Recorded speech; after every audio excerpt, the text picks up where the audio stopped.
muntik na akong ma-scam ng BPI Kemerut na personnel. So, story time tayo guys, para maiwasan nyo din na ma-scam, para pag dumating to sa inyo yung point na ganito, or yung may kumausap sa inyo about sa ganitong scam scheme, hindi kayo madadala.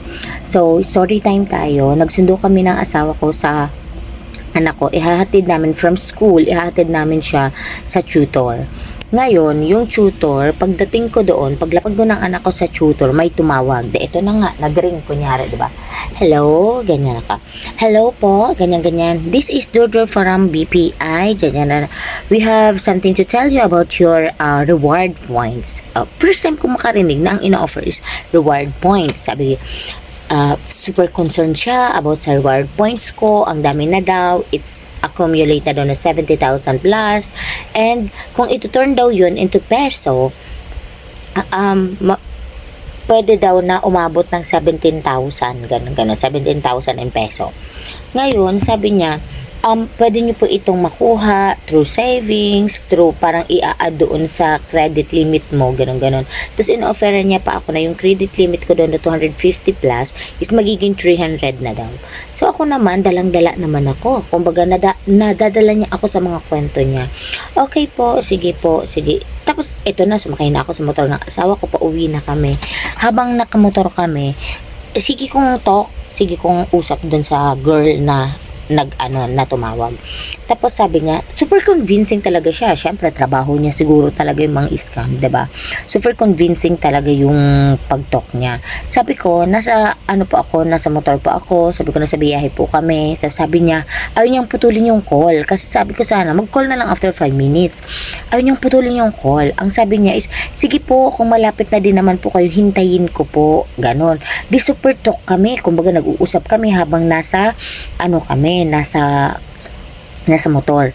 Ngayon, doon ko nasabi ko na ito yung email ko, ganito, ganyan. Yes, kasi sabi niya, please confirm your email, ganyan, ganyan. Ako naman tong si Shung Shung, talagang kinonfirm ko naman. Sinabi ko yung email ko, sunod-sunod sinabi ko yung BPI, ganito, ganyan, magkano yung limit ko doon. As in guys, halos nasabi ko na lahat. Ngayon, sabi niya, nakauwi na kami. Sabi ko, okay po, nandito na po kami sa bahay. Ito na. So, parang komportable na ako, nakausap siya, diba? Ito na, nasa bahay na. Get your card, tell me your number, yung account number doon, and then yung full name ko, para ma-verify daw na ako daw talaga yon. Dito, ako naman si Shunga, binigay ko na naman, guys. Ito na, nabigay ko na, no? Mabuti na lang nga, hindi ko din binigay yung likod, yung 3 numbers, yung WCC, diba, sa likod. And then, ito pa ang hindi ko binigay para hindi ako ma-scam. Ito na, nandito na tayo. Wait lang, nagmamadali naman kayo. Ito na nga. So, ito na. Nag-ano siya sa akin na, ma'am, yung 70,000 na points mo pala is expired na. Ngayong January 30. Basta February niya ako kinausap, yung mga Feb 24. Sorry kung ngayon ko lang ito ma-upload. Ngayon, eto na, diba? So, para makuha mo po ito, ma'am, kung aware ka po, nabibenta po ito sa Shopee. Halimbawa po, may mga may mga merchant po nito na binibili nila yung mga expired na mga rewards. Sabi. Tapos hindi ko pa naintindihan. Sabi ko, magpo-purchase ako sa Shopee? Sabi, ay hindi po ma'am, ganito po ang gagawin natin. So ginaguide niya na ako, 'di ba? Ganito po ang gagawin natin, ma'am. Papiso-piso po ito ha. So 70,000 yun be. Tapos piso-piso daw ang gagawin namin. Parang magsisend ng OTP sa akin kunyari parang siguro galing sa Shopee, tapos piso yung amount na nakalagay doon, tapos ibibigay ko sa kanila yung OTP. Ito na, may nag-text na sa akin ng OTP. Di ba pag ang OTP tinext sa atin, may nakalagay na don't share to become not a fraud victim. Diba nakalagay? Di ngayon, pag sabi ko, medyo pa ako sa kanya, aliw pa ako doon sa scammer. Pagtingin ko ng OTP, tapos sinulat ko na yung 70,000 dollar ganun, turn into 17,000 peso. Sabi ko, parang may mali. Ako kasi guys, hindi ako magaling sa parang recitation. Magaling ako in written. Ngayon, nung sinusulat ko na siya, tinitignan ko na unti-unti. Sabi ko, parang may mali. Bakit sobrang taas nitong 70,000 tapos magiging 17? Sabi ko, parang may mali na, diba? Tapos dito na, sinakyan ko. Gusto ko pa nga sanang i-video that time. Kaya lang, yung kaba ko guys, grabe na. As in, pati kilikili ko, buong katawan ko pinagpapawisan ko na kasi nafe-feel ko na at alam ko na nai-scam ako. Tapos nasabi ko yung email ko, nasabi ko yung account ko, yung full name ko, nakwento ko na guys lahat ng about sa card ko. PNB card ito guys ha, PNB card, specifically PNB card. Ngayon, dito namamawis na ako, nandito ako mismo sa shop kong to, namamawis na ako. Yung asawa ko nakaupo doon sa may part ng table namin. Ngayon, nakikita ko siya, nagchat-chat lang siya. Hindi niya ako pinapansin kung sino yung kausap ko, kung ano na nangyayari sa akin. Ako pinagpapawisan na ako dito. Panay na yung ganun ko dito. Ito na. Sabi sa akin, ma'am, pasend na ng pa-dictate. Kasi nga, magkakall kami, di ba? Pa-dictate na po ng OTP, ay ng code, ng passcode pa ang sabi niya. Yung parang code po, code lang. Hindi OTP ang sinabi niya. Ng code. Pagtingin kong ganun, oo nga, may nag-send nga ng code. Tapos nakalagay na OTP, door-to-door, Shopee, piso, ganun-ganon. Tapos sabi ko, ang reaction ko una, OTP ito bakit hinihingi mo? Ganun yung reaction ko. Tapos, ang sabi nung nangi-scam, opo ma'am, ano po yan, code po yan, yan po yung kailangan natin para mabenta natin yung expired na reward at ma-turn into peso. Ha? Doon medyo natauhan ako. Tumakbo ako sa asawa ko.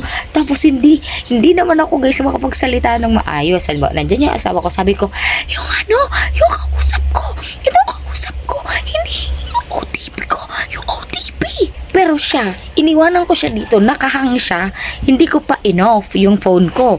Hindi ko pa enough. Tapos, sabi ng asawa ko, off mo na yan. Ganon siya. Ako, pagbalik ko dito, nag-isip pa ako. Sabi ko, inulit ko. Sabi niya, ma'am, nandiyan pa po ba kayo? Yung code po, sabi niya. Sabi ko, hindi, OTP ito. Sabi ko, OTP ang hinihingi mo, hindi pwede in-off ko. Then sabay, block nung number na nag-text ng OTP and then nung nag-call sa akin. Kasi baka mag-recall pa ulit siya and then yung card ko naman yung atakihin nila at hindi ko mapansin na habang naka-call sila, ubos na yung laman ng card ko. Magbabayad na lang ako na hindi ko naman ginamit. Ngayon, chinek ko yung card ko. Tinignan ko kung napasok nila. Ang ginawa ko is yung mga card natin guys, pag meron tayong online apps, meron niyang lock and unlock na features. So ngayon, ang ginawa ko, nilock ko siya. And then nag-report ako sa PNB na I have received a suspicious call today para alam nila na nakareceive ako ng suspicious call kung biglang ma-hack talaga yung account ko. So hanggang ngayon hindi ko pa ina-unlock yung account ko kasi 'di ba nga guys, nabigay ko yung email ko. Ang nangyari, sige nilang send sa email ko ng hello Miss Maria Jessa, your reward points is now ready to avail. Please confirm. Nakalagay doon, naka-green confirm. Diyos ko day guys, ang ginagawa ko agad, binablock ko agad and then dinidelete ko agad yung message kasi baka mamaya busy-busy na naman ako, ma-confirm ko bigla, direct na naman yun sa bangko. Baka automatic na naman ma-hack yung bangko. Kaya Diyos ko guys, pag kayo naka-receive ng mga ganitong suspicious call na talagang yung OTP guys nakalagay pa PNB OTP, kunyari papaniwalain talaga kayo ng bongga. Tapos ito si Girl Lie na ang tatawag sa inyo kung magbabae man yan maglalaki, sa akin babae, is sobrang galing niyang makipag-usap. Feeling ko yun na talaga yung trabaho nila. Paano kung sa isang araw, 'di ba, isang araw ilang tao ang nahahack nila, ilang card ang nauubusan nila ng account ng pera, 'di ba? Halimbawa, nagbigay ako ng pay doon sa una piso, 'di ba? Sinabi ko yung OTP. Tapos syempre, since nai-scam ka na, para gusto mong makabawi, 'di ba? Ibibigay mo yung second OTP. Baka malalaman mo na lang na nai-scam ka na talaga ng bongga pag 5 OTP na kakabigay mo. Kasi mabilis yung OTP guys, tsaka todo, ano sila ha, hindi sila resend the OTP or i-resend mo sa kanila yung OTP.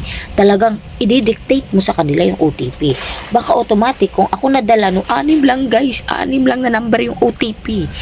Kung ako nadala doon sa OTP na yung pag ganun ko agad ng OTP, baka block na yung phone ko, lahat-lahat, pati yung, oh my god, baka nakadami pa lahat ng cards ko. Kasi meron akong, lahat ng cards ko is merong apps. Meron akong mga apps.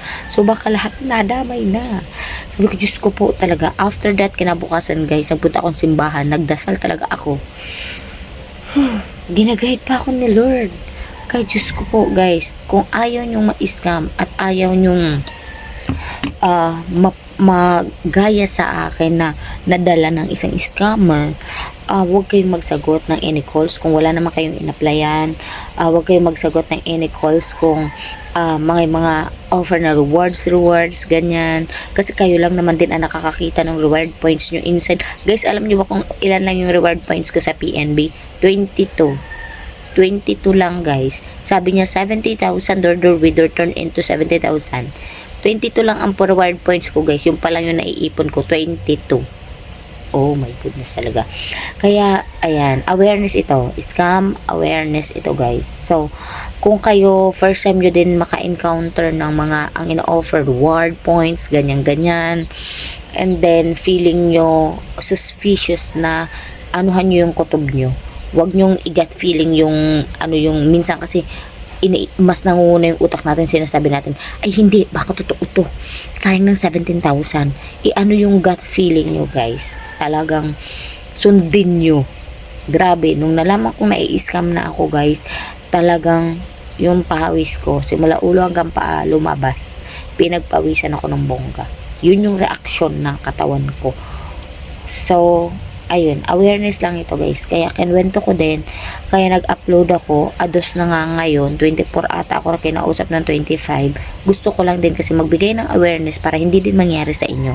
Kasi ang hirap magbayad ng 250,000 na maubos yan lahat sa, sa bangko mo. Tapos biglang babayaran mo nang hindi naman ikaw ang gumastos. 'Di ba? Parang masasabi mo na lang na sana ginastos ko na lang, 'di ba? At least, nagbabayad ako pero ako yung gumastos, hindi yung ibang tao. Ang masakit pa dun, hindi lang basta-basta ibang tao, is scam. Okay po? Parang bigla lang kinuha sa'yo ng without permission. So, para aware tayong lahat, hindi tayo may scam, please lang. Huwag na lang tayong mag-accept ng calls kung sabihin na galing from banks na wala naman tayong in-applyan or wala naman tayong nire-request from banks. So, yun lang guys.